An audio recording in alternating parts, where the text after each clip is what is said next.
Presença ilustre nesse programa, não é todo dia a gente recebe um ministro de Estado, um cara muito querido, um cara muito competente, que é o Tarcísio, o ministro Tarcísio, conhecido como o Deus do Asfalto. Deus do Asfalto. Deus. E ele veio aqui falar porque vai ser candidato, que ele está com cara de Falou no candidato. bastidor. E a gente percebe quando a pessoa está com Quando o cara sorri no clareou o dente, clareou o sorriso dente. de candidato. Clareou o dente. Inclusive, ele já olhou o piso aqui, se bobear. Se bobear asfalto. Penteou o cabelo. Muito bem, quem vai fazer a viu o primeira exemplo. pergunta aqui? Posso fazer a primeira, Pois ministro? não. Vou fazer a primeira factual da questão do Roberto Jefferson. Existe um entreveiro do Executivo com o Judiciário. Eu queria ver você como ministro de primeira classe aí, né? Como o pessoal da turma falou, é quase uma unanimidade.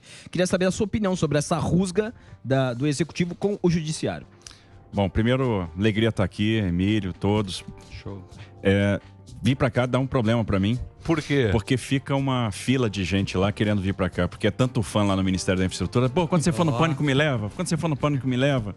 Pô, eu quero ir no Pânico, eu sou fã da galera e tal. Então, um abraço lá pra delegada Fernanda, que queria ter vindo. Um abraço pro Luiz Guilherme, que queria ter vindo. Os fãs aí do Pânico. Show. Segunda coisa, cheguei atrasado. Devia ter vindo no bloco anterior. Sim. Porque eu fiquei namorando aquele prato do coco bambu. Camarão Brasil. Tava bom. Tava bom, né? Isso aí ainda me sacaneia. Você não comeu uma cocada, menino. E eu fiquei vendo ali, né? Aquela cara de cachorro que fica na frente do frango assado. Fez uma quentinha. Pô, isso era uma boa. Você sabe que quando você gosta do restaurante, você conhece as pessoas pelo nome, né? Sim. Então, Joyce, lá do Coco Bambu, do Lago, lá em Brasília, um grande abraço. Obrigado aí por tudo. Você vê que eu vou lá sempre, né? Joyce Haas. Gordinho é alegria do restaurante, né? Assim, Bom, e aí vamos agora falar da coisa séria, do assunto de hoje. Me preocupa como brasileiro, né? Porque a gente observa que tem um conflito, um litígio entre poderes que não é bom. E na pretensão de defender a democracia, medidas heterodoxas estão sendo tomadas, desarrazoadas, a meu ver. Inconsistentes com a jurisprudência do próprio tribunal. Então, observe que, de repente, sai um mandato de prisão no inquérito que uma pessoa abre, uma pessoa julga, sem consultar o Procurador-Geral da República. Qual é o limite disso? Quem é que pode criticar? Qual é o limite da liberdade de expressão? Principalmente quando a gente está falando de deputado, de jornalista, de presidente de partido. Como é que isso para? Né? Então, assim, me parece uma medida muito heterodoxa, me parece algo que está perdendo o controle. Então, de certa forma, qual é o risco? É o precedente. Está se criando um precedente perigoso. E aí a gente tem que parar para pensar se esse caminho é bom. Eu acho que não é. Boa. É complicado isso aí, hein? Até o PCO tá defendendo o Roberto do Jefferson. O PCO, tô falando sério. Mas eles fizeram uma nota falando da arbitrariedade da prisão. O PCO defendendo aí o Roberto Jefferson nesse caso dessa prisão, né? Sem... O problema é isso, prende e depois pergunta, né? Não, qual é o precedente que está se abrindo?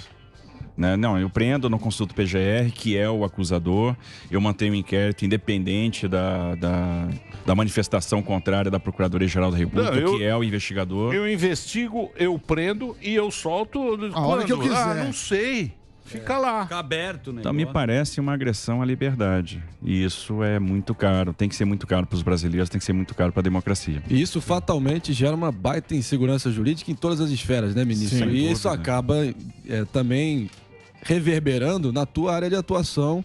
E eu queria te perguntar, porque ontem você teve uma reunião com as principais lideranças do Banco do Brasil que reclamaram com o senhor sobre a imagem negativa do Brasil no exterior. Já vi algumas participações suas que você menciona um caso de um possível investidor, não sei se alemão, em Berlim, que ele falava do potencial inesgotável do Brasil enquanto nação, mas outro dia a gente viu uma fuga de capital, bem grande capital estrangeiro na B3, as incertezas, o custo do Brasil, que vem antes do Bolsonaro, mas vai se agravando, as incertezas, problemas crônicos de sempre. Como é que você está fazendo para endereçar essa percepção negativa do investidor estrangeiro? A gente está conversando muito com os investidores. E aí nós temos notícias boas também. Observem que nós já fizemos 71 leilões, todos bem-sucedidos. Isso significa que a gente contratou quase 80 bilhões de reais de investimento. Hoje à tarde vou estar na Bolsa de Valores, vou fazer mais 3 leilões de arrendamento portuário, vão ser bem-sucedidos e isso inaugura uma temporada de grandes leilões. No dia 29 de outubro a gente volta aqui para São Paulo para fazer o leilão da rodovia Presidente Dutra. E talvez vale a pena destacar esse leilão, porque é a maior prova que no Brasil há segurança jurídica, há respeito a contrato. Observe que é uma rodovia que foi licitada no governo Fernando Henrique, atravessou o governo Fernando Henrique, atravessou o Lula, atravessou Dilma, Bolsonaro, o Temer, Bolsonaro, chegou ao final do contrato e a gente está leiloando novamente, oferecendo ao mercado por término de contrato. Então, quantos governos passaram, divisões ideológicas diferentes e aquele contrato foi cumprido. O Brasil foi um dos primeiros países a reconhecer a questão da pandemia como situação de caso fortuito, força maior e a reequilibrar contratos de concessão de aeroportos.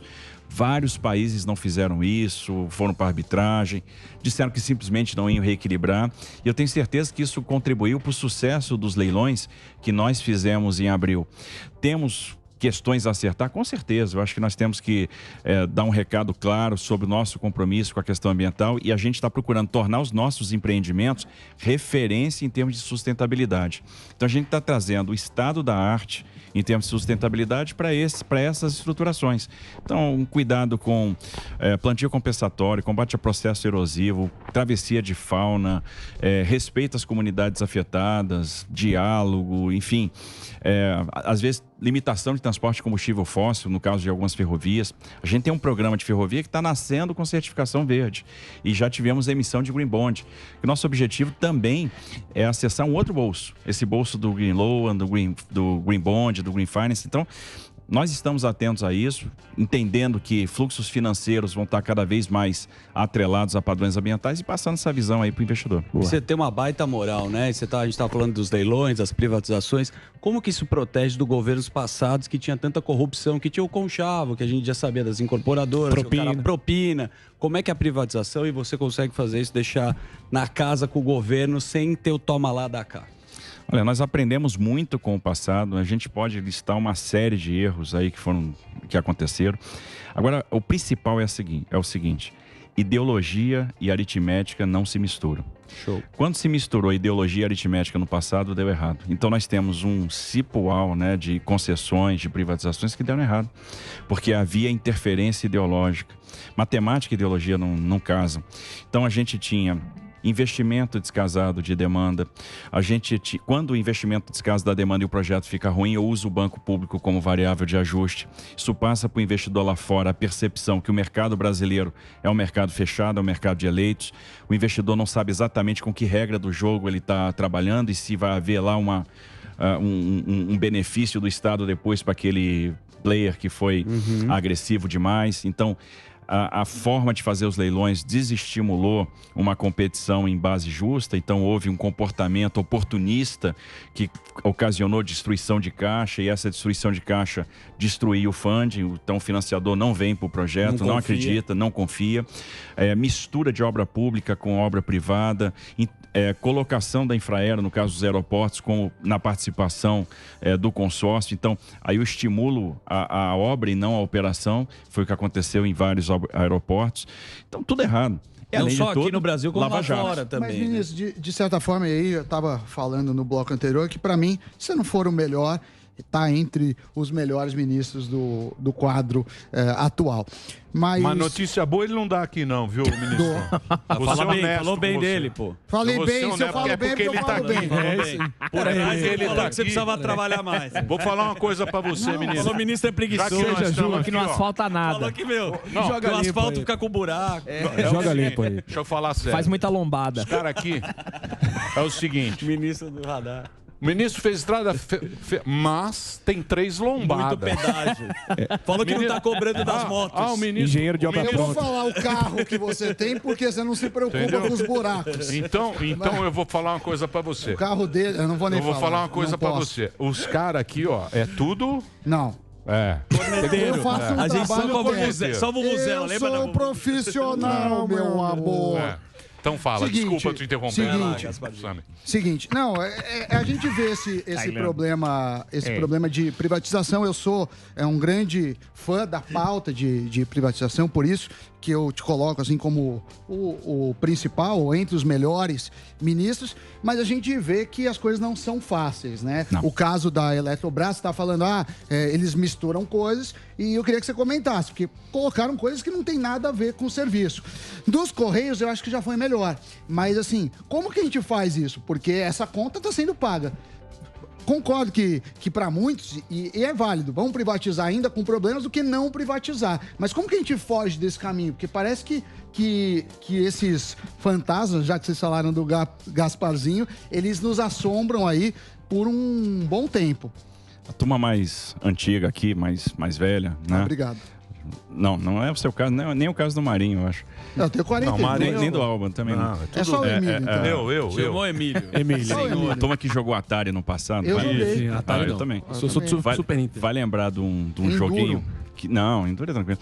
Que se chamava Pitfall. Eu lembro. Sim. Então você tinha que sair correndo, você Tinha passava cobra, por cima da cerca, pulava a cobra, buraco, passava no cipó. Eu lembro. Pulava o tronco bobo, passava por cima da cabeça do jacaré, etc. Fazer infraestrutura no Brasil é a mesma coisa, é jogar Pitfall. Você tem que passar por cima da cabeça do jacaré, com uma vida só, e tem os caras tirando aí de você. É mais ou menos isso. Então tem que ser resiliente, é assim que você faz. E não adianta reclamar da regra do jogo, você tem que jogar o jogo. Então tem que arregaçar a manga, estruturar. Uma coisa que eu aprendi nesse meio político é o seguinte: o melhor projeto é o aprovado. É isso aí. Então, no caso da Eletrobras, o que foi aprovado é o ideal? Sem dúvida não, mas era o possível. Se é o possível, está aprovado, vamos comemorar e vamos agora estruturar a venda da Eletrobras. É a maneira que nós temos de passar isso para a iniciativa privada, de fazer a diluição, criar uma corporation, já que é uma tendência. Eletrobras, beleza, mas como que a gente evita isso? E tem mais uma coisa, né? Mas estão falando de 400 bi prejuízo, né? Isso é recuperar a capacidade de investimento. A gente precisa lá ter uma Eletrobras investindo 20 bi por ano. Sim. A gente estava investindo 2. A Eletrobras nunca mais participou de um leilão de linha de transmissão, por exemplo. Então é importante que a gente tenha o ingresso de capital privado para recuperar a capacidade de investimento, para que a Eletrobras tenha um papel importante no nosso plano decenal, no nosso planejamento. E aí, quer dizer, tudo é construção, né? A gente tem que convencer as pessoas que as privatizações são importantes. Eu acho que esse convencimento vai ser cada vez mais fácil, vai ser cada vez maior. Conversa com os caminhoneiros, por exemplo, hoje, e pergunta para eles a visão que eles têm da Petrobras. Então, as pessoas estão percebendo qual é o ônus de ter a participação do Estado em uma série de empresas, né? Então, outro dia eu chego no trabalho e o correio estava em greve. E o segurança que me recebe na portaria chegou para mim: poxa, ministro, esses caras já estão em greve de novo, né? Pois é. Ele falou: tem que vender essa empresa, né? Porque eu tiro fatura pela internet, eu compro na Dafit, eu recebo as coisas pela DHL. Segurança do meu prédio. Então a sociedade percebeu: poxa, tem determinados... Os caras estão vendo. Estão percebendo. A galera tá... A gente tem tá determinadas vendo atividades que o Estado não tem que estar metido. O que acontece que os caras falam tal... A gente tá vendo o jogo jogado, a gente tá vendo... Tá muito claro o negócio. Na época do Barba, era mais tranquilo, porque era aqui, ó... Fala lá fala lá com... Resolve, com o Ulisses. Ali no gabinete. O Ulisses vai te dar um envelope. E a galera não via. Hoje a gente tá vendo quem é quem, a gente tá vendo como é que o jogo é jogado, a gente tá vendo que empresa é pior, porque tem rede social. Só que agora, cuidado, hein? Pode vazar um nude. Agora, amiguinho, ó, cuidado agora, hein, ministro? Porque senão isso aqui acaba. Ô, ministro, você estava falando Você trabalhou no governo da Dilma. Qual é a diferença do governo da Dilma e do governo do Bolsonaro? Olha, acho que são inúmeras diferenças, né? Primeiro, a não mistura de ideologia com aritmética. Eu acho que há uma visão muito pragmática. Essa visão vem de 2016. Para mim, eu trabalhei em 3 governos seguidos, governo Dilma, governo Temer e governo Bolsonaro. Quando a Dilma caiu e o Temer assumiu em 2016, houve, na percepção do mercado, um rompimento muito claro. Nós saímos de uma era anti-business e entramos numa era pró-business.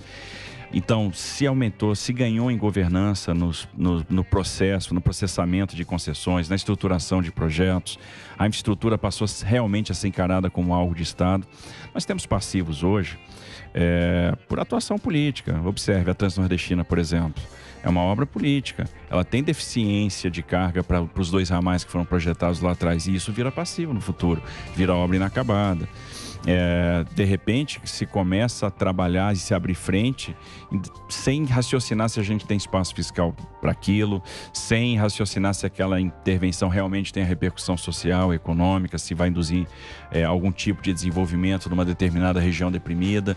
Então a gente se perdeu nesse negócio lá atrás. Em 2016, por exemplo, foi criado um conselho do Programa de Parceria de Investimentos da Presidência da República.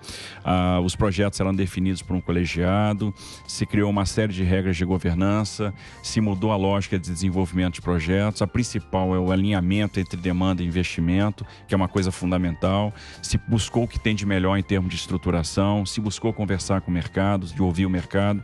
Então, muita coisa mudou, além da intolerância absoluta com corrupção, né, que eu acho que é uma coisa fundamental. Ô, ministro, ontem a Petrobras anunciou um reajuste no preço da gasolina, subiu mais 3,3%, a alta acumulada agora é de 51% no último ano. Ontem eu vi um vídeo também de vários, motoristas nos Estados Unidos também desesperados ali na ponta da linha, querendo abastecer seu carro. Então, a oferta de petróleo mundo afora caindo, o que vocês podem fazer para tentar endereçar isso? Porque realmente interferência no mercado não esteja como uma opção, até porque esse risco de interferência vai inevitavelmente afetar a perspectiva de venda de refinarias e todo o trabalho, né? O que vocês estão fazendo para tentar atenuar isso? Risco de interferência é zero. Né? Várias coisas estão sendo estudadas. Por exemplo, a gente tem que ver a situação interessante que o Brasil se encontra. O Brasil hoje, ele é exportador de petróleo, né? Mas é importador de derivados. Sim. E aí dá para entender porque que o Brasil importa derivado. Porque a refinaria Prêmio do Maranhão não saiu, a refinaria Prêmio do Ceará não saiu, porque o dinheiro lá de swap foi da refinaria de Abreu e Lima foi roubado, o dinheiro do Compete foi roubado e no final das contas a gente perdeu capacidade de refino. Né? Os caras roubaram a Petrobras, e né? como, Muita né? que paroca, hein? E como, né? Não, como roubaram aquilo ali, hein? Pois Deus a Deus. E no final das contas, hoje a gente tem... estamos exportando muito, porque se retomou o investimento na produção. Algumas medidas foram tomadas, como, por exemplo, a manutenção do Repetro, a quebra daquela participação compulsória da Petrobras no regime de partilha. Então, a Petrobras hoje exerce somente um sistema de preferência, a flexibilização da política de conteúdo local. Isso permitiu que nós voltássemos a ter leilões de óleo e gás. Hoje a gente é exportador, um dos grandes exportadores do mundo, e de certa forma a gente ganha mais em participações especiais, ganha mais em royalties. Por outro lado, a gente tem esse problema, né, de flutuação de preço. Trabalhamos com a paridade internacional, o valor do barril está subindo no mundo, então isso o problema que nós temos aqui, outros países também têm, não é exclusividade. Como você ganha mais de um lado e perde mais de outro, para manter o preço sem, de repente, mexer, sem interferir no mercado, e você não pode interferir, porque se você segura o preço da Petrobras, os importadores ficam em desvantagem, deixam de importar, você vai ter desabastecimento. Sim. Então, uma coisa que tem sido estudada, por exemplo, é a possibilidade de fazer um fundo de estabilização. Aquilo que eu estou ganhando mais em participação, eu jogo para dentro do fundo e eu amorteço esse impacto na bomba. Sim. É uma possibilidade. Outra possibilidade é alongar a memória de aumento de captura do preço de referência que os estados utilizam. Os estados, eles fazem uma avaliação de preço de referência a cada 15 dias. Então, é uma memória muito curta para verificar qual vai ser o novo valor de referência. Define onde vai decidir o valor de referência para a nossa audiência. É o valor que está sendo cobrado, é a média que está sendo cobrado nos postos, é em cima disso que eles calculam a incidência do ICMS, o imposto. Então, se eu alongo essa memória, eu também amorteço essas flutuações. Eu dou um pouco mais de previsibilidade e, de repente, eu consigo segurar um pouco no momento que subiu muito, daqui a pouco ele baixa, então eu não dou essa variabilidade toda enorme. E tem o projeto que está no Congresso, que tenta mudar a lógica de cobrança de tributo, né? Então, ao invés de cobrar de valor e cobrar de REN, quer dizer, eu tenho um valor de tributo incidindo sobre aquilo que o valor na refinaria, né, com um percentual definido pelos estados. Isso também diminuiria a variabilidade. Então, são medidas que estão em estudo, né, e que podem eventualmente contribuir para amortecer um pouco essa variação, essa flutuação de preço de combustível. Ministro, você falou que você é um ministro mais técnico e menos ideológico. Por que você acha que tanta gente pulou do cavalo do governo Bolsonaro? O Salim veio aqui, ele falou que ele continua no cavalo dele. O Salim disse que vai lançar o livro. Ele mandou o livro. Tudo bem, ele vai ser candidato. Ele falou, eu não pulei do cavalo, eu continuo no cavalo, eles que estão indo para uma outra direção. O que você acha, o que ele quis dizer com isso e por que você acha que tem gente que sai do governo? Eu não sei, assim, eu acho que o governo vai andando, tem gente que embarca, tem gente que desembarca, isso é normal em todo governo. Eu acho que a gente está mantendo a mesma diretriz do início. Há dificuldades?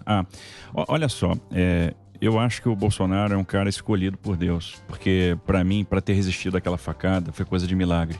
Se não fosse, ele estava morto agora. Agora, de fato, e talvez a gente precisasse de um cara com o perfil dele para enfrentar a quantidade de turbulência que a gente enfrentou. A gente começa o governo enfrentando a maior recessão da Argentina dos últimos anos. Então isso afeta as nossas exportações. Tá num buraco, tá mal, hein? Buracão. Tá num buraco a Argentina, cara. Dá dó de ver. Isso impacta aqui, porque a gente exporta para lá. É um grande parceiro comercial. Pede poder de compra. Depois nós tivemos o desastre Brumadinho. Sim. Querendo ou não, aquilo subtraiu uma parcela do nosso PIB. Logo de cara. Aquilo afetou um setor muito importante e resiliente da nossa economia, que é o setor mineral. Aí a gente se depara com uma pandemia de Covid, que provoca a maior recessão global desde a Segunda Guerra Mundial. Então, são uma série de eventos em sequência que, de certa forma, exigem medidas, né, de curtíssimo prazo para que você possa manter o rumo. Então, por exemplo, no caso do Covid, recuperação dos recursos do FPF, PM, injeção de liquidez na economia, houve elevação do crédito de 17%, o auxílio emergencial que manteve a economia pulsando e as pessoas vivas. O negócio vivas. dos empregos lá, isso foi um puta negócio. O benefício emergencial, o Pronamp. Os empregos. Lembra lá que a gente teve aqui carteira verde e amarela, né? Não.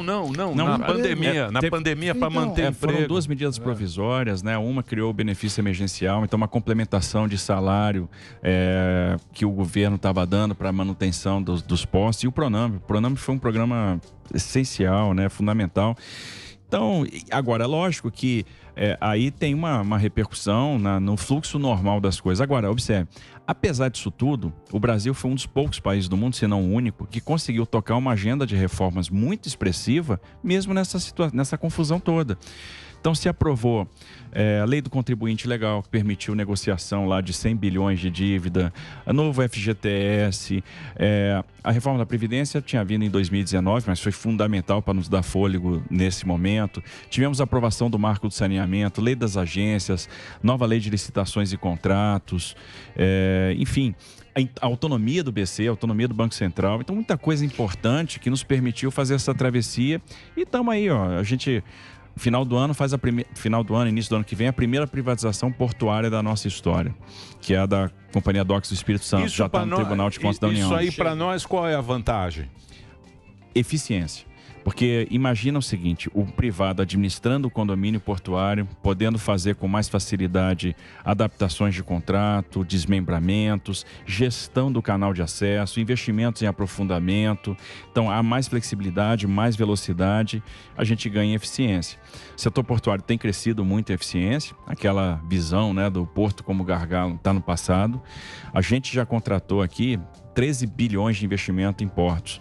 São 26 contratos de arrendamento, já a gente faz mais 3, 96 contratos de adesão para terminais privados, mas a gente vai ganhar muito mais eficiência. Então, mas privatiza o porto, por quê? Porque é cara a operação e aí o produto é ineficiente. Não, então, mas eu quero entender para mim. O que vai mudar na sua vida? Não me interessa de quem é o porto. Não me interessa. Eu quero saber o seguinte, para mim, cara normal. Bom, vamos lá. Pra mim, um cara normal. Tem o Porto lá, Porto de Santos lá, que é velho. Muito velho. Muito velho. Muito velho. Você pega o chinês, é bonito. Né? Tudo automático. Vai ficar fácil de entender. O que vai resolver pra mim? O que eu vou ganhar com ele? Vai custar mais barato os produtos? Vai ser? O que vai ser? Olha só. Em 2019, quando a gente chegou, Porto de Santos dava meio bi de prejuízo por ano. É factível pensar que o maior porto da América Latina, com potencial para ser o maior porto do hemisfério sul, dê R$500 bilhão de prejuízo por ano. Mas isso era jabs, né? É o... lógico, mas isso é normal. Quando você tira isso na mão do Estado, você acaba com essas variações, né? Com esse risco. Por exemplo, a gente botou gestão técnica, aumentamos a receita em 14%, diminuímos a despesa em 34%, aumentamos a margem EBITDA, aumentamos movimentação. Tem investimento aberto acontecendo, privado, investimento também do próprio porto. A companhia hoje está com 800 milhões em caixa. Então, assim, saneamos, preparamos agora para passar para a iniciativa privada. O que a gente vai fazer? Aumentar a capacidade de movimentação de carga. Mais carga vai chegar. Então, aumentei a oferta. Aumentei a oferta, eu vou ter produto mais barato. Eu vou movimentar mais carga, vou ganhar em escala.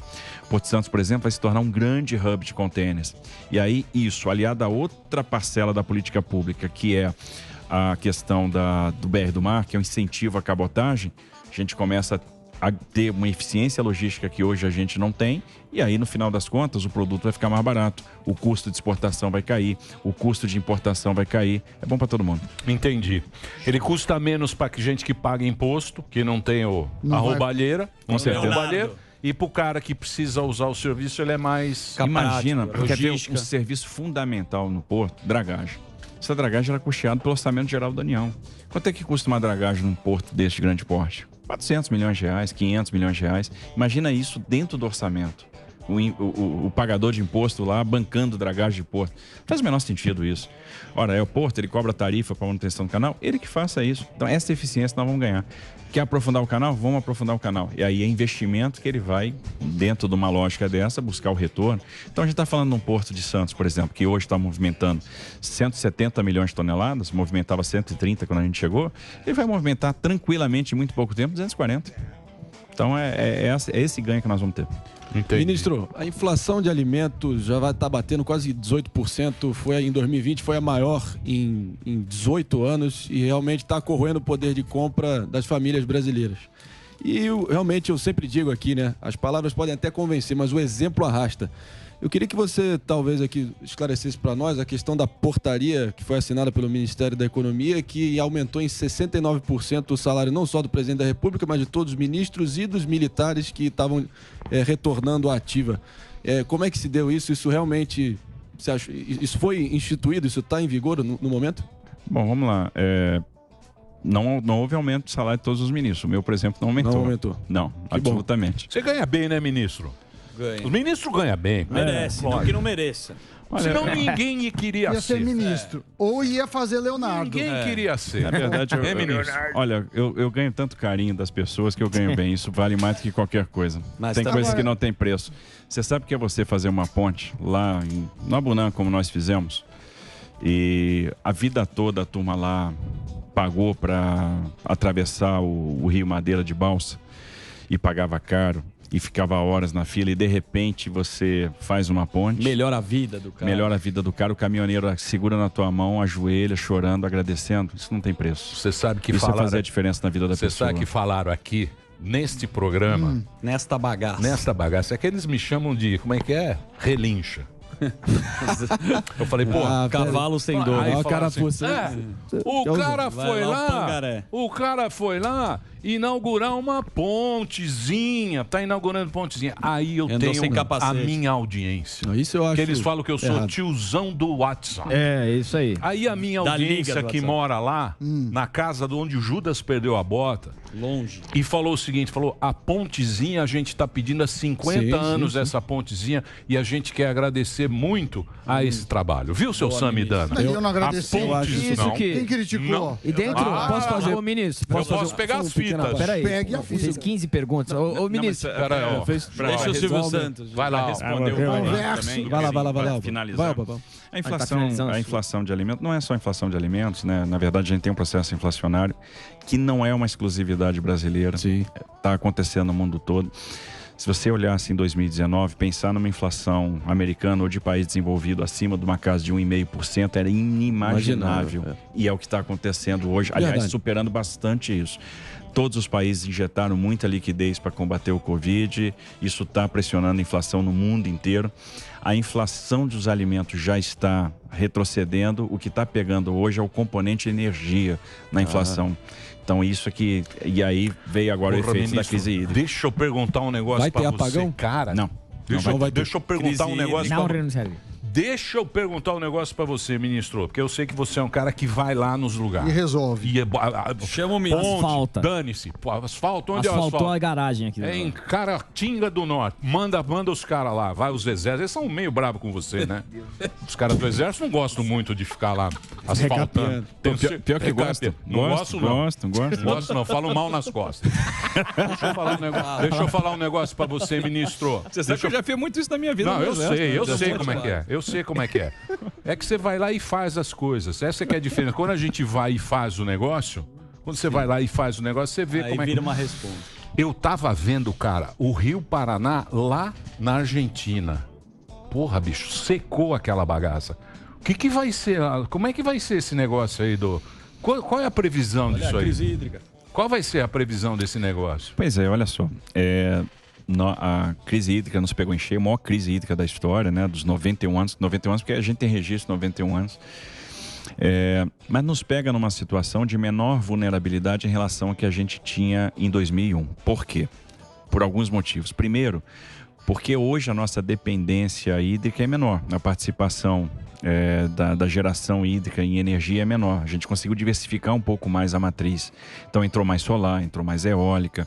Então o que lá em 2001 representava 85%, hoje representa 61%.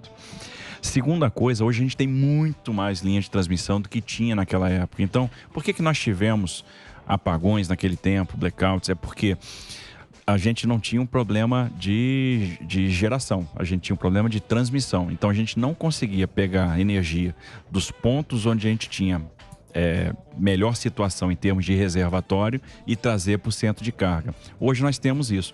Nós temos um problema nos reservatórios do centro-oeste e sudeste. Não temos problema hoje nos reservatórios do nordeste. E a gente hoje consegue fazer essa transposição de energia.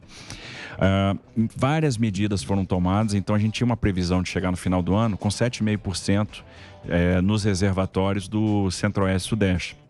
Essa projeção já está beirando hoje na casa dos 11%. Então, enfim, tem uma série de medidas que estão sendo tomadas e todas elas têm um foco de preservar a água nos reservatórios, então despacho de térmica, limitação de calado para navegação, justamente para a gente aumentar um pouco a poupança, ganhar um pouco de fôlego e esperar as chuvas que devem começar aí no final de outubro, novembro. Ministro, eu sei que você gosta bastante de economia. Tem que fazer break, pessoal, tem que fazer breakzinho? É só para rede, né? Então vamos fazer um break para rede rapidinho. Obrigado pela audiência, ó, muita gente. Tá bombando, hein? Só dá você. Eu acho que ele vai querer sair ser candidato. Você acha que não? A gravata já é de candidato. E o sorriso também. Aí, ministro. Gravata do Dória. Tá com a gravata bonita. Gravata, pô. Vamos fazer o break rapidinho, a gente volta com o ministro Tarcísio, tá aqui com a gente. Qual é a Tarcísio GDF? É isso? Twitter? Instagram. Instagram? Olha aí, Instagram olha aí. e Twitter. God do asfalto. Entra lá. Tarcísio na praia. Quanto tem? 1,2 milhões. Tá bombando, hein? GDF God do asfalto. Tarcísio GDF. Gomes de Freitas. Gomes de Freitas. Com o selo, GDF. Gomes de Freitas. Muito bem, então vamos fazer o break para a rede rapidinho. O Alba tem que fazer O Sami faz. Não, então vamos pro break. Vamos pro break, a gente volta para a rede daqui a pouquinho. O Alba faz, eu vou na sequência. Ô, ministro, o Emílio estava falando das questões das obras e vocês foram criticados por continuar as obras dos outros. Eu queria saber a sua opinião sobre isso e se dentro da política tem essa questão de eu não vou continuar a obra desse cara porque eu preciso fazer o meu papel para sair candidato na próxima eleição. É verdade. Já teve. Agora, isso é um absurdo. Eu acho engraçado essa crítica, né, de você está terminando uma obra dos outros. E de vez eu já ouvi isso no Congresso de um deputado. Você está inaugurando uma obra que começou em outro governo. Eu respondi, que bom, que bom que a gente está fazendo isso. Sabe por quê? Que encaramos a infraestrutura como uma questão de Estado, como tem que ser encarado. O desenvolvimento de um projeto leva, às vezes, vários anos. Então você concebe, planeja, licencia, projetiza, detalha projeto, vai para o campo e aí começa a obra, que às vezes você fica na dependência do regime hídrico. Por exemplo, na Amazônia você trabalha, dependendo da localidade, 4 meses por ano, 5 meses por ano.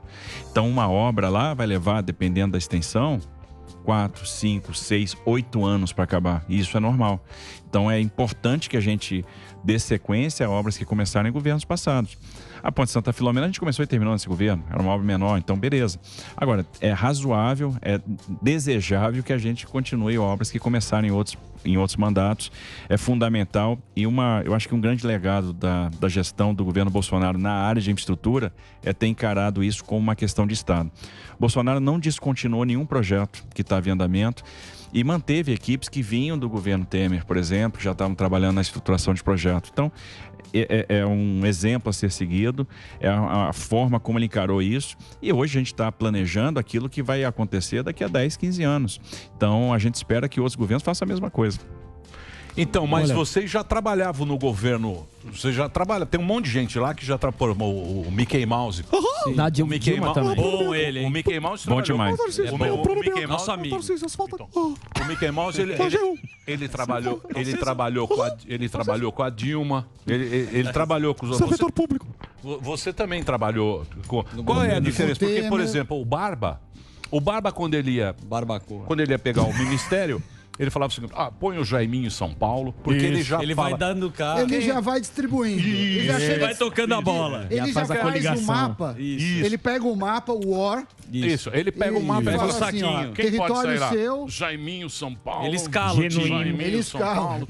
É o Tite. E aí depois entraram os caras técnicos. O que mudou isso? O que muda no seu trampo? No que você faz lá? É lógico, a autonomia...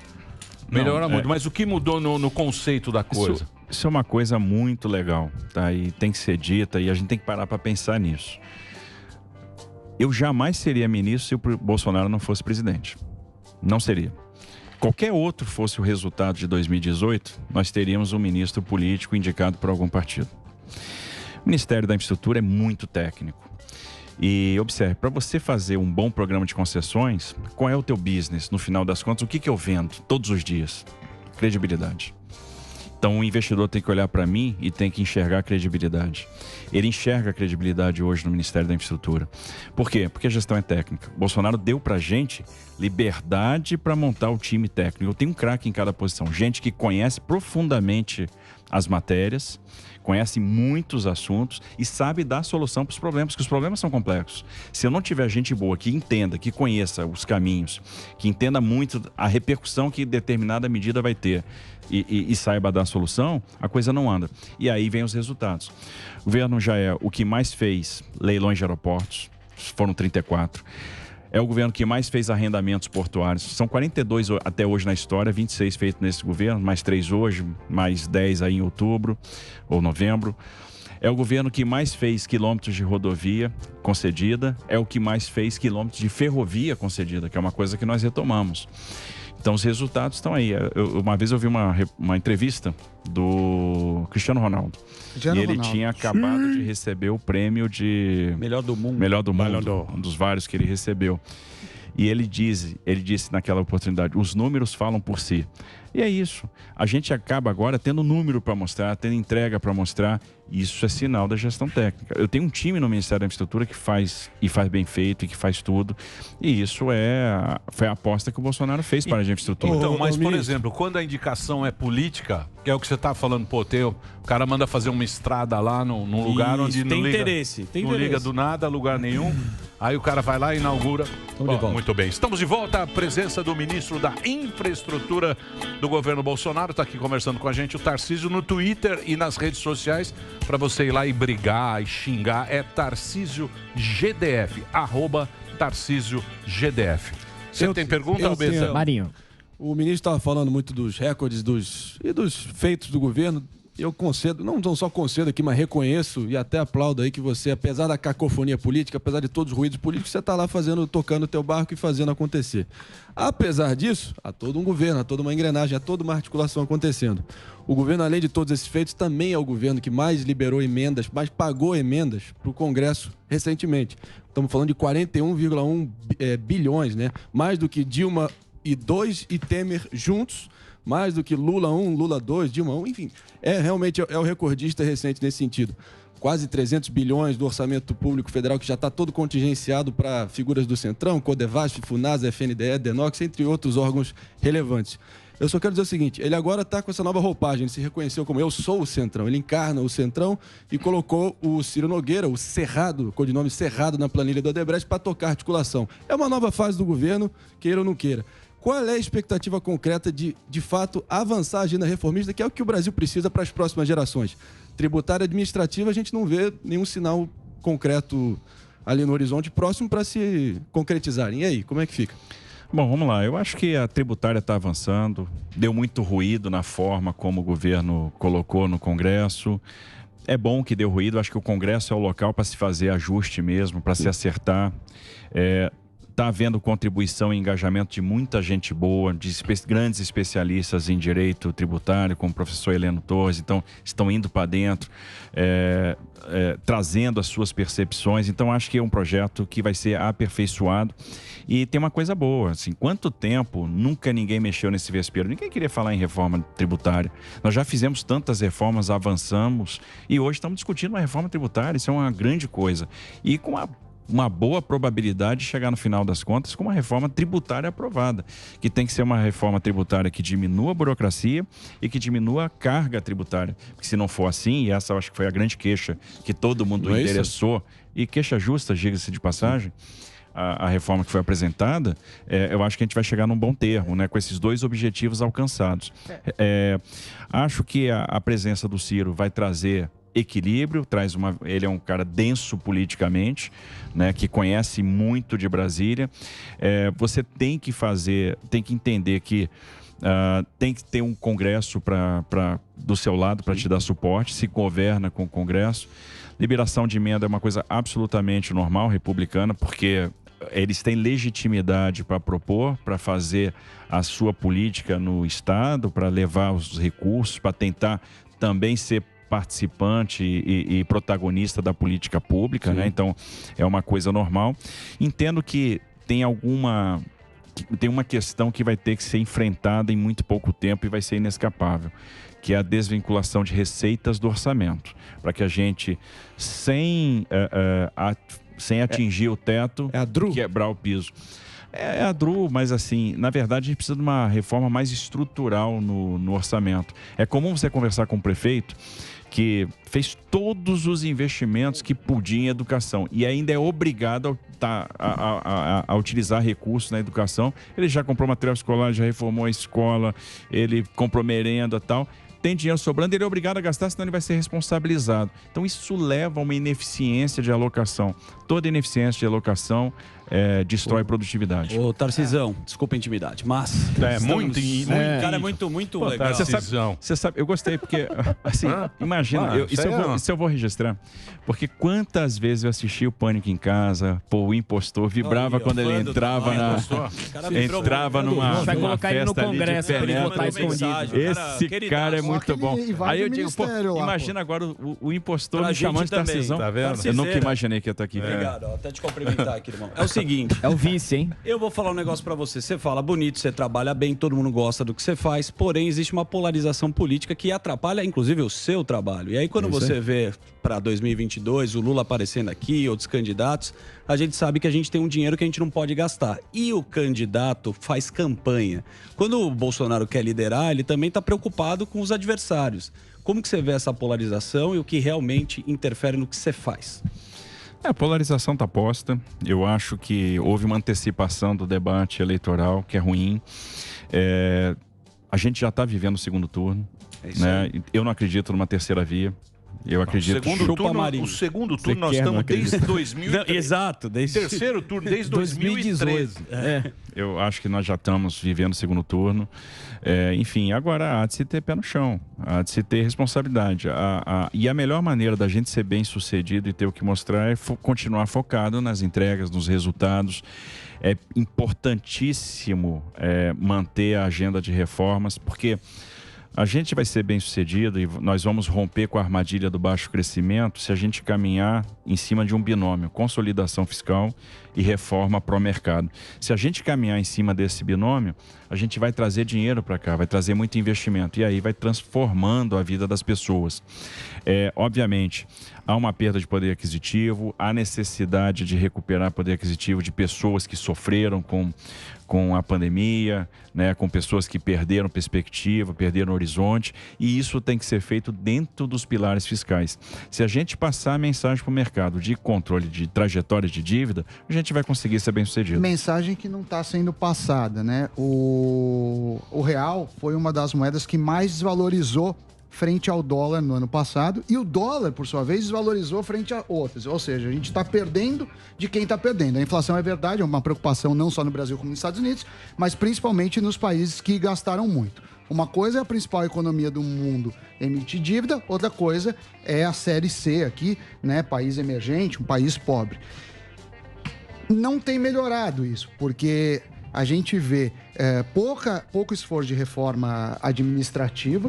A gente vê que isso é comum, tá? Não é desse governo em particular. Cada grupo fala assim, minha indústria agora aqui é diferente. Não, minha indústria é diferente. Corporativismo. Mas não é o vespeiro, Cássio. Sindicar. Porra. Mas é um vespeiro eterno, Não né? é, porque é aquilo que a gente falou do livro. Olha, o perfeito tá o livro que eu vou lançar. Senta lá.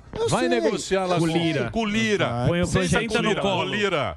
Olha, Lira, eu tô com um Pega livro a pasta. eu tô com uma Só ideia. que sabe o que aconteceu Porque nessa os Leva políticos... seu taco. Quero ver. Você senta com o político, ele fala o seguinte, ele não vota pro nosso bem, ele vota Eu acho. benefício- Mas sabe nessa Aí tem a brincadeira que treta. aconteceu? O ministro com certeza acompanhou.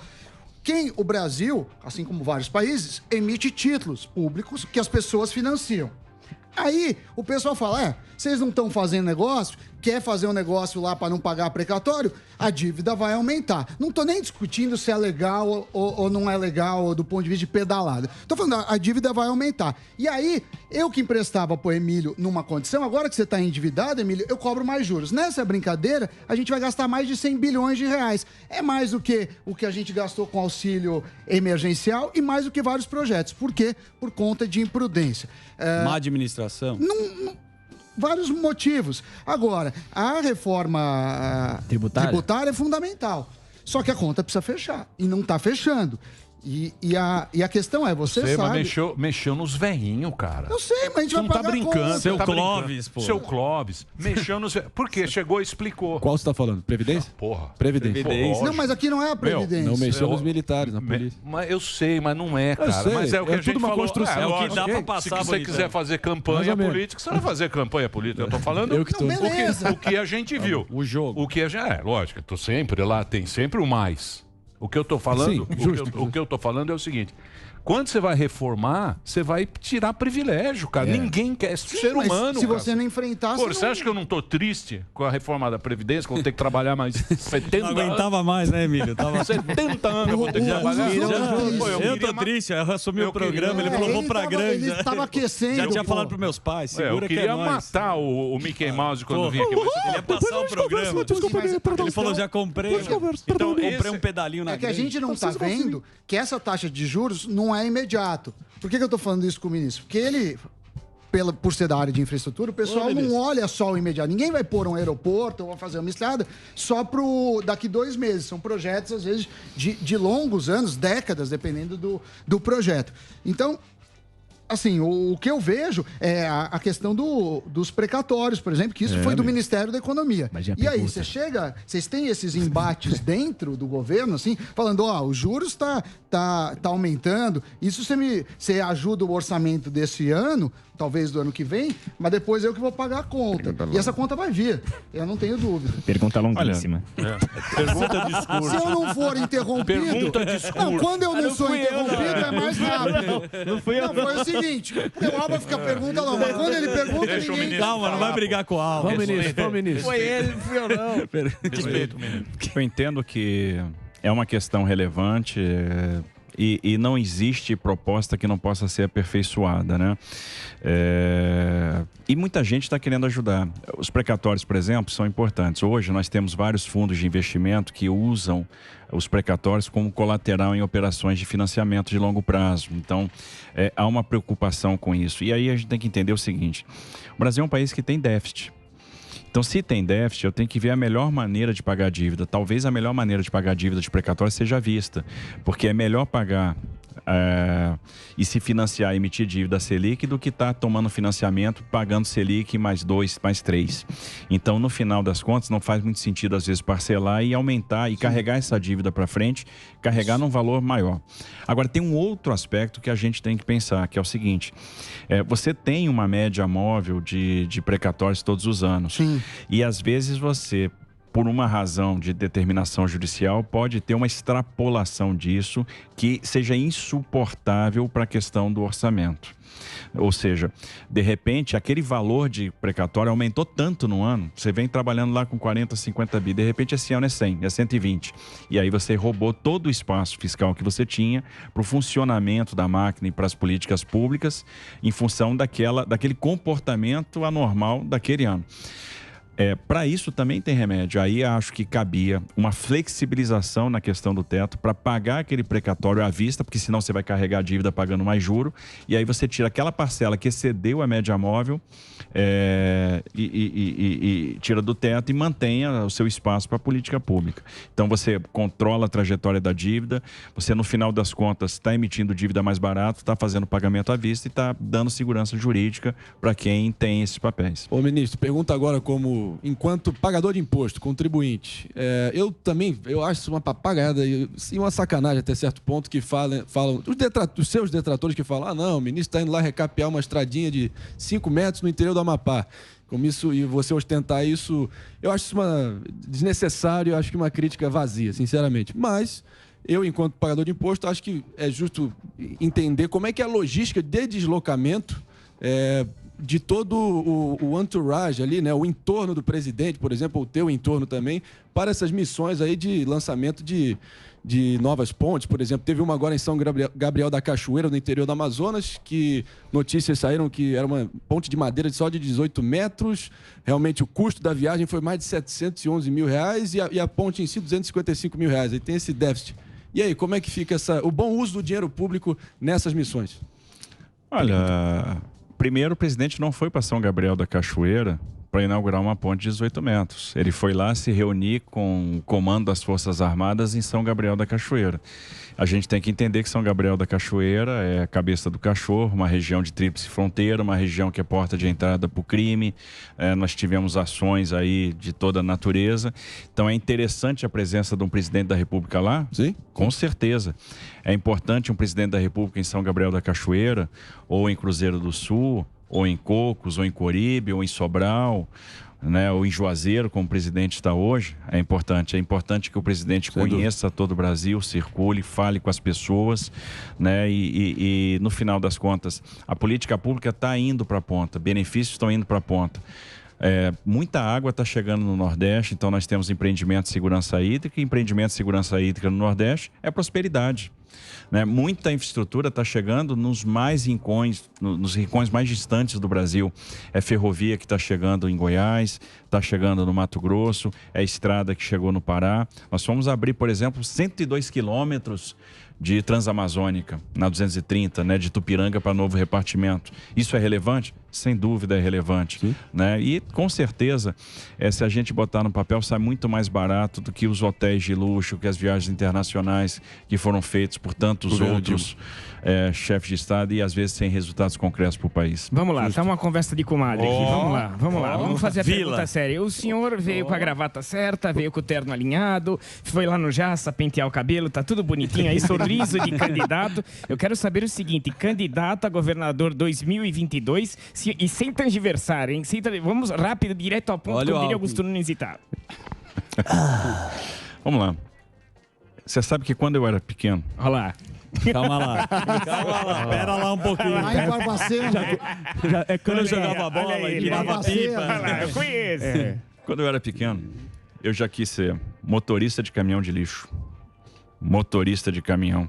Porque eu via aquelas carretas, que eu assistia aquele seriado Carga Pesada. Bino. Pedro e Bino, tinha uma Scania bacana. Que era vermelha. Falcão, com aquele Fagundão. peito peludo. Bom, esse eu não reparava. Falcão. Enfim, mas eu queria ser motorista de carreta. Depois eu quis ser motorista de ônibus, porque eu andava muito de ônibus quando eu era pequeno, não tinha dinheiro para andar de avião. Então, eu deixava o ônibus o máximo, quando fazia aquelas paradas, né? Aí, comecei a participar de eventos de troca da bandeira. Aí via desfile militar e, quero ser soldado. Nesse negócio de ser soldado, eu entrei pro colégio militar. Aí eu quero ser oficial do Exército. Virei oficial do Exército, depois disse assim, eu só acho que sou mais técnico, vou pro Instituto Militar de Engenharia, eu vou fazer engenharia. Aí, queria ser engenheiro, queria fazer obra. Entrei no IME para aprender a fazer um canil, saí do IME sem saber fazer o canil. Enfim, mas um dia eu aprendo. Né? O que eu quero dizer é o seguinte, eu nunca planejei nada na minha vida. Nunca imaginei, por exemplo, que eu ia ser diretor do DENIT. Cheguei lá, recebi um convite, eu não sabia direito o que era o DENIT. Aprendi lá.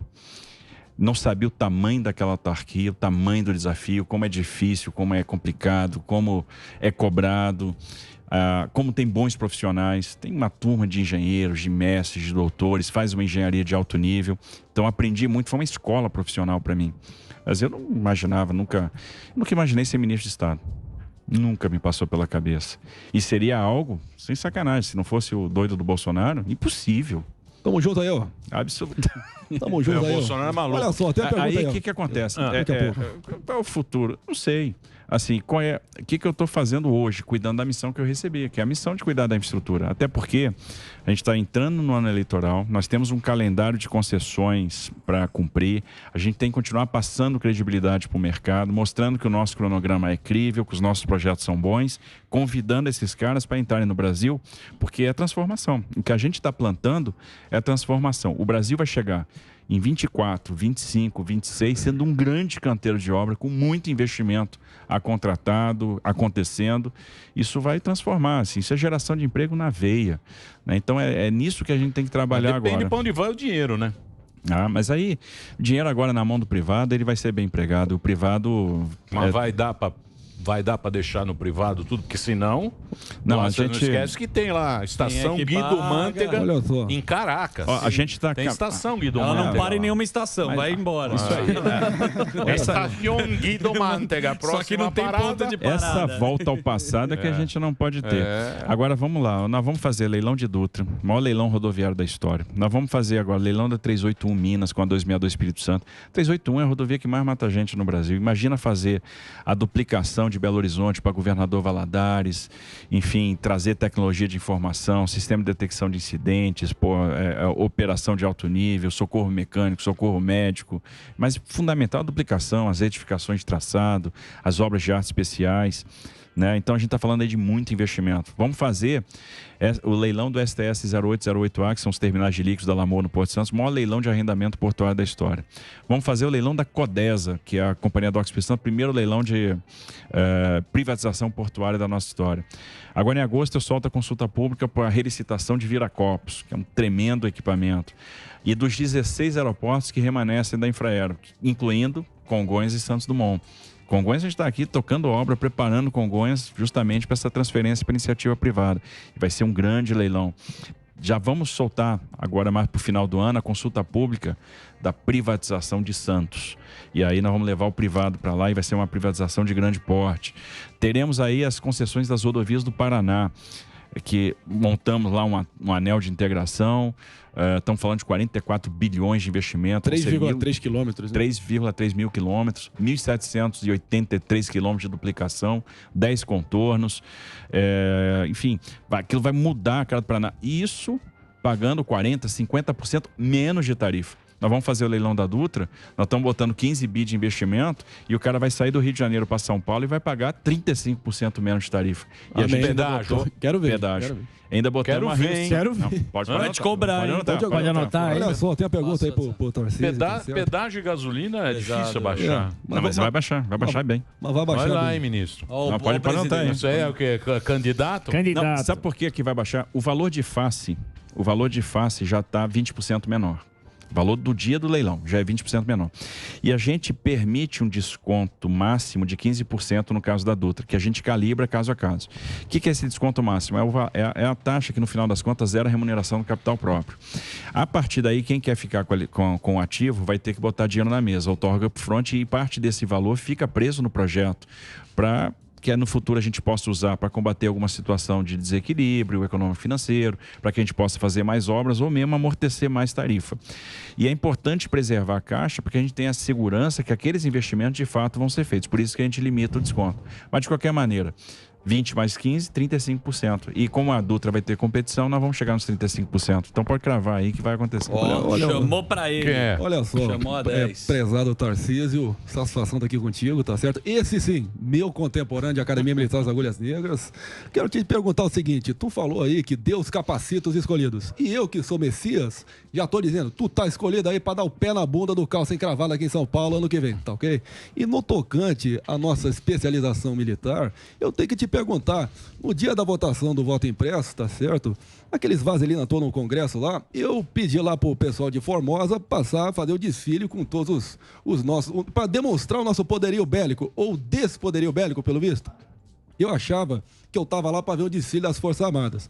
Mas acabou que foi um desfile da Esquadrilha da Fumaça. São uns tuk-tuk peidando fumaça pro alto lá, me deixou numa saia justa. A minha vontade foi botar o Braga Neto, o Ramos e o alto comando tudo no pau de arara. Mas, como eu tô dentro das 4 linhas da democracia, a gente joga o jogo limpo. Eu quero te perguntar, eu não quero ficar refém de meme, de piadinha pronta desses bumbum guloso aí, sacaneando o meu exército, porra. Qual é a qualidade do nosso exército? Porque foi preocupante, porra. Eu fiquei com o cu na mão. Se um dia o Paraguai invadir, ou a Bolívia invadir, vamos ter problema, porra. Vamos ter problema. Ele faz bem, né? É igual. Filha da mãe. Ele faz bem, né? Como é que faz? Ele faz bem. Tarcisão, e o nosso Ele tem exército aí? saudade do Bolsonaro. Ele tem. Saudade. Ele O croquete tem do Bolsonaro, ele gostava. Ele gostava do croquete, sentar com o Bolsonaro. Frito na hora. Ele faz bem Frito pra na caramba. hora, ele... Afinal de contas, só no corrente ano, o nosso exército tá sucateado ou tá pronto para encarar a zarabatana do exército boliviano quando invadir? Olha, eu passei 17 anos no Exército. Tá certo? Né, e o Exército foi uma grande escola para mim. O Exército me deu a formação que eu tenho. Né, eu passei pela Academia Militar, passei pelo Instituto Militar de Engenharia. Eu vi várias comitivas de alunos do IME participando de competições internacionais de arquitetura de computadores e ficando em segundo, terceiro lugar. Os nossos alunos do IME iam para West Point e ficavam em primeiro lugar nos cursos que iam fazer. O IME realmente tem um curso maravilhoso de engenharia. Tive a oportunidade de ir com o Exército para a missão de estabilização das Nações Unidas no Haiti. E vi o quanto o nosso Exército está preparado, o quanto o nosso Exército é profissional. Atuou sempre de maneira muito diligente na garantia da ordem, na garantia das eleições, no processo de transição democrático, pacificou áreas como Belé, Tessolé, Milité, e sempre foi referência para os outros exércitos lá. Nós tínhamos o comando da missão, o comando militar da missão, o Force Command é sempre brasileiro, com capacidade sempre reconhecida. O Exército faz um trabalho maravilhoso na Amazônia, né? Um trabalho de integração. Os nossos soldados na Amazônia são indígenas, né? Em São Gabriel da Cachoeira, em Tarauacá, em qualquer pelotão de fronteira que a gente vá. Então, muitas vezes, o braço do Estado que chega é o do Exército. Às vezes a energia elétrica chega para uma microcentral hidrelétrica do Exército ou pelos geradores que o Exército mantém, o alimento muitas vezes, o insumo chega por meio dos nossos aviões da FAB, que foram usados agora na logística do Covid para levar oxigênio, para levar vacina, para levar EPIs. Então nós temos forças armadas que estão prontas para defender a nossa soberania, que estão preparadas. A gente está falando de um pessoal bem preparado, motivado e que não nos deixa a desejar em nenhum momento quando são... Especialmente no incentivo ao esporte, né, Mister? A gente teve as Olimpíadas agora, né? Os programas de incentivo ao esporte do Exército são muito bons, né? A presença das Forças Armadas agora isso no ninguém esporte... falou. Ninguém falou. Isso Globo não mostra. Ninguém falou aqui, ministro. Só desceu o pau. Não, eu tô falando. Falou. Agora tá, porque Até o Adriles falou. porque você tá dando um carinho no ministro. Não, eu gosto dele. Ligação. Você sabe que ninguém falou isso, cara. E porra, muito atleta aqui é o treinamento do Exército, com grana do Exército. Isso é um negócio que é... As Forças Armadas estão incorporando esses atletas, dando estrutura para que eles possam ter uma tranquilidade para treinar, para se alimentar, para competir. Então as Forças Armadas abraçaram essa causa e isso está dando muito certo. Vários atletas medalhistas aí são das Forças Armadas. Mas os tanques lá, o Zurutu ainda? É o Zurutu?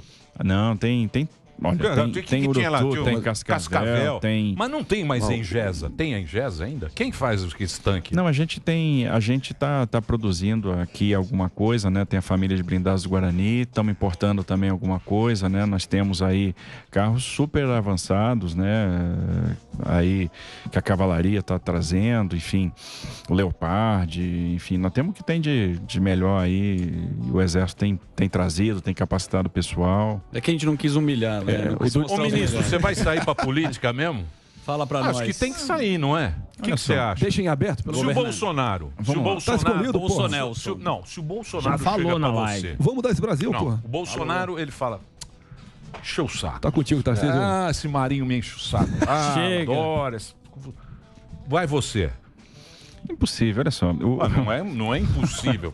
Coloca 10. Você mesmo falou. Deus capacita os escolhidos. Não, o presidente Deixa a vida me levando. estava agora em Juazeiro, estava vendo até as imagens da chegada dele lá. Ele, onde é recebido com muito carinho. Ele é fenomenal.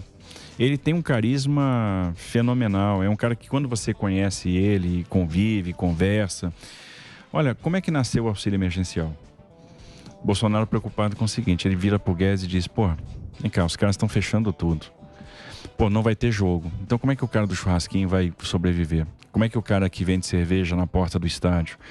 A praia tá fechada. Como é que aquele cara ambulante que vende Biscoito Globo, ele falava isso, o Biscoito Globo, o cara do mate vai sobreviver. Pô, isso é sensibilidade, isso é se botar no lugar do outro. Isso é empatia. Então, assim, ele chegou e disse, nós precisamos dar uma solução para esses caras que não aparecem na estatística do desemprego e que precisam sobreviver. Pô, Guedes, precisa pensar em alguma coisa. A gente precisa manter esse pessoal vivo. Porque senão a gente está ferrado. E aí nós vamos chegar numa situação de saque, de insegurança, de desordem, porque as pessoas não vão ter o que comer. O Brasil não tem a realidade de outros países do mundo, nem tem a política fiscal ilimitada que o americano tem. Nem o dinheiro. A política monetária ilimitada, desculpa. Não, o americano tem política monetária ilimitada. Eles rapidamente fizeram um programa lá e deram um saldo de trilhões, assim, injetaram uma liquidez sem precedentes, pô. O salário mínimo hora lá que eles começaram a pagar é um negócio de doido.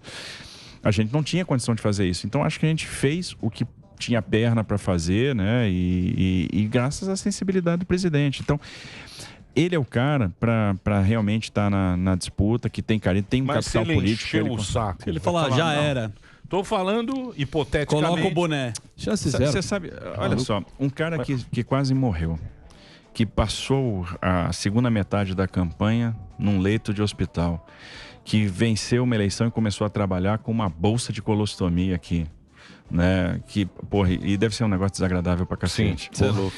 Uma vez, eu fui visitar o presidente aqui em São Paulo, quando ele fez a cirurgia de reversão. Pô, e ele tava abatido, ele virou pra mim, Tarcísio, às vezes eu tenho vontade de morrer, quero me jogar da janela. Foi muito sofrimento esse processo, muito sofrimento pro ser humano. Bolsonaro. Uma facada não é brincadeira, não. Ele quase morreu. Esse troço mexeu muito com ele. Então, assim, e é um cara que conquistou um capital político, né? Por mais que tenha desgaste, toma porrada 24 horas por dia, tem um percentual muito importante do eleitorado, por isso que não vai ter terceira via. Eu acho que nós temos as duas maiores lideranças recentes políticas do Brasil se enfrentando na eleição de 22. Né? E no final das contas, o que é prioritário para nós? Assim, é a manutenção de um projeto de país, é a manutenção daquela percepção pro-business que começou em 2016, é não haver o retrocesso, porque o que aconteceu não é fantasia. O que aconteceu em Passadina, o Pedro Barusco devolvendo dinheiro, o Renato Duque, isso não é ficção, isso aconteceu. Né? E nós pagamos um preço alto por isso. Abreu e Lima, Comperge, e 3,5% de queda em 15, em 16. Isso é real. Para onde vai a bagaça, né? Para onde vai? Então, para onde nós vamos? Então, né? Na verdade, qual é o nosso objetivo? É manter isso. Eu acho que existe uma combinação ótima aí de coeficientes e o que não é ótimo é subótimo. Então, nós vamos cumprir a missão aí da melhor forma possível. Muito bem.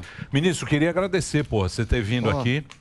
Foi show. Uma honra pra bater um gente. papo. É uma honra pra mim. Simpático. Não. Falando é verdade, é verdade. Falando pô. sério. Prestígio, pô. Não é Olha todo só, dia. Pô, eu cresci vendo o Emílio na TV. Olha lá. Cresci vendo o Impostor. Boa, Cresci garoto. vendo os comentários econômicos do Sami. E tu cresce comigo também. Agora, aí, garoto. Agora já você é vai ver maior crescer. que eu. O Marinha Mas é um Cresce fenômeno. comigo aí, né? ó, porra. Marinha chapa tênis. Eu tô sentindo falta do Silvio Santos, hein? Ai, você gosta de mim quando ele tá normal, tá assim. Mas eu acho que você vai ser candidato, afinal de tudo. Muito bem, ministro, obrigado aí por você ter vindo aqui com a gente. Parabéns pelo trabalho lá. A gente sabe que Com mais ministros assim. não é fácil, né? difícil. Mas essa agenda de reforma tal sempre vai mexer com privilégio. A gente sabe que, pô, na própria na aposentadoria a gente só olhava pro nosso umbigo. Mexeu na toba do Emílio. Privilégio não é complicado mexer em privilégio, mas vamos torcer aí pra gente ir pra frente, né? É isso que a gente quer. E as marteladas fortes lá? Tem gostado? Vai vir. Hoje vem. Hoje é tranquilo, porque, né? Se terminar esse programa. Agora, prepara pra dia de outubro, viu, Dutra? Vem? Vai com as duas mãos. Eu vou arrebentar o suporte agora da bolsa. Né? Boa. Deixa eu passar aqui, então, é o ministro da Infraestrutura, que é o Tarcísio, né? O Instagram dele, para você seguir ele no Instagram, ir lá e brigar no Twitter, é Tarcísio GDF. Obrigado, viu, Agora eu vou ganhar seguidor, hein? Boa. Segue ele. Entra lá. É isso. Obrigado.